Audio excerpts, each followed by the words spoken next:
Bom dia, nono ano. Façam comigo a correção da página 38 e 39 do livro didático sobre função. Vamos lá? Primeiro exercício. Observe a imagem ao lado que representa uma sequência de figuras formadas por losango. Então, ó, a figura 1 tem 7 losangos. A figura 2 tem 11. A figura 3 tem 15. A figura 4 tem 19. E ele quer saber quantos lados terá a figura 5. Tá indo de 4 em 4, não é? 7 mais 4, 11, mais 4, 15, mais 4, 19, 19 mais 4, 23, 23 mais 4, 27. Então, a figura 5 vai ter 23 losangos e a figura 5 vai ter 27 losangos. Letra B. Qual que seria essa lei de formação aqui? Seria 4 vezes 1, 4, mais 3, 7. 4 vezes 2, 8, mais 3, 11. 4 vezes 3, 12, mais 3, 15. 4 vezes 4, 16, mais 3, 19. Tá vendo? Por isso que eu escrevi que a lei de formação é 4n mais 3. Utilizando essa lei, calcule a quantidade de losangos da figura 15. Então, eu faço 4 vezes 15 mais 3.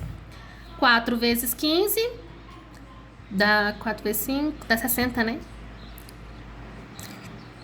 Aí, 60 mais 3, 63.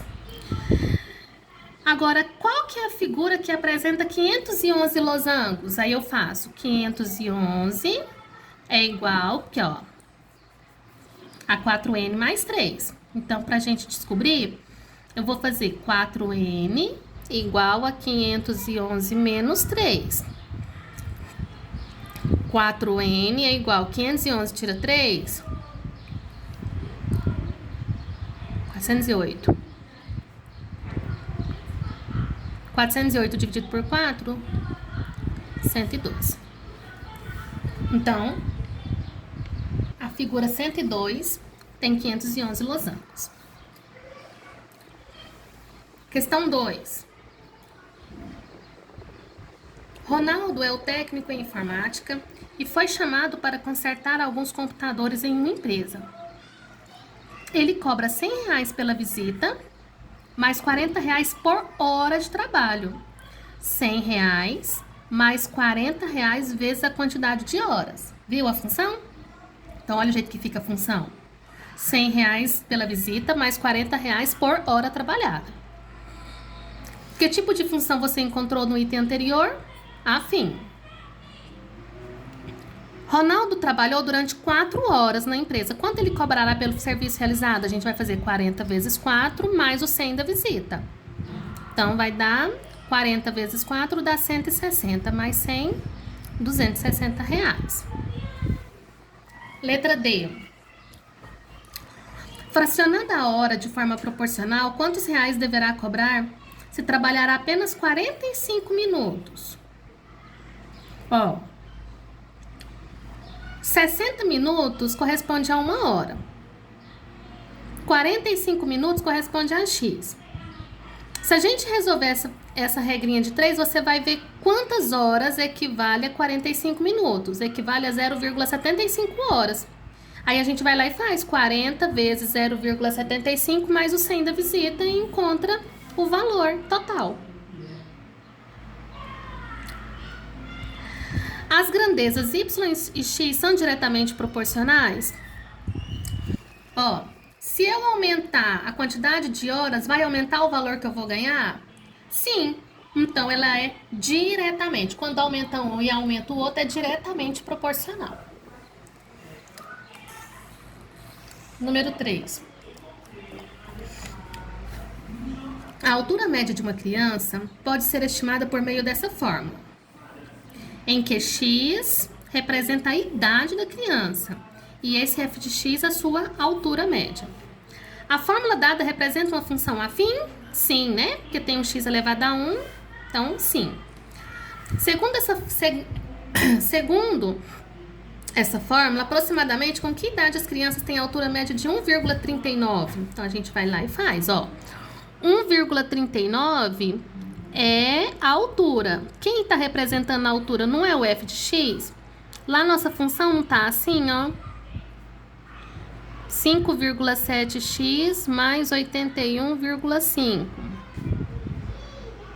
F de x e y é uma coisa só, tá? Aí eu vou colocar 1,39 centímetros. Ó, aqui tá metro, né? Mas a função lá é em centímetros, ó. É em centímetro. Então eu tenho que passar isso daqui para centímetro. Aí vai ficar 139 centímetros. É igual a 5,7x mais 81,5. Aí. Ó, até achar o valor do x. Deu aproximadamente 10 anos. Segundo essa fórmula, qual é a altura média estimada para uma criança de 8 anos? É só fazer 5,7 vezes 8 mais 81,5, né? Então, 127,1, 1 metro, 271 milímetros. Número 4. Na representação de um hexágono regular, está indicada a medida de um de seus lados. Hexágono regular tem 6 lados iguais. Certo? X, né? Letra A. Escreva uma função que represente o perímetro desse hexágono em função da medida do seu lado. Ó, o perímetro 6 vezes x. Que tipo de função é essa? Afim. Essas grandezas são proporcionais? Se a gente aumentar o valor do lado, o perímetro também vai aumentar. Sim, aí vocês falam, aumentando o valor, quanto maior o lado, maior seu perímetro. Qual o perímetro desse hexágono, sabendo que x vale 9? Vamos colocar P de x, né? Então, P de 9 é igual a 6 vezes 9, 54. Qual deve ser a medida x para que esse hexágono tenha 31,2 de perímetro? Aí a gente faz assim, ó. Aí é 31,2 dividido por 6. O que é? 31,2 dividido por 6. 5,2. Mais. Agora sim. Uma fórmula usada para determinar o número dos calçados, ó, na qual N indica o número do calçado e C é o comprimento dos pés em centímetros. Essa fórmula é uma função afim? É uma função afim. Por quê? Porque a incógnita é elevada a número 1. Qual é o número do sapato de uma pessoa cujos pés medem 20 centímetros? N é igual a 5 vezes 20 mais 28 dividido por 4. Então, vai ficar 5 vezes 20, 100. 128 dividido por 4. Ele calça o número 32. Chique, né? Legal isso aqui. Quanto mede em centímetros os pés de uma pessoa que calça o número 35? Então, você vai colocar lá, ó, 35 é igual a 5C mais 28 sobre 4. Aí, multiplica cruzado. 5C mais 28 é igual a 140. 5C é igual a 140 menos 28 dá 112. Dividido por 5, 22,4.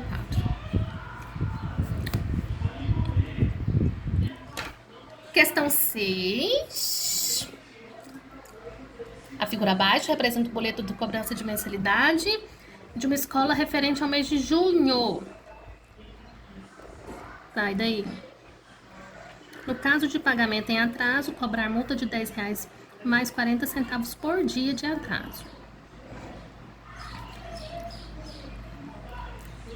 Se MX é o valor em reais da mensalidade a ser paga, em que X é o número de dias em atraso, então o valor vai ser 510 mais 40 centavos por dia de atraso, mais 0,4 vezes X. É a letra C.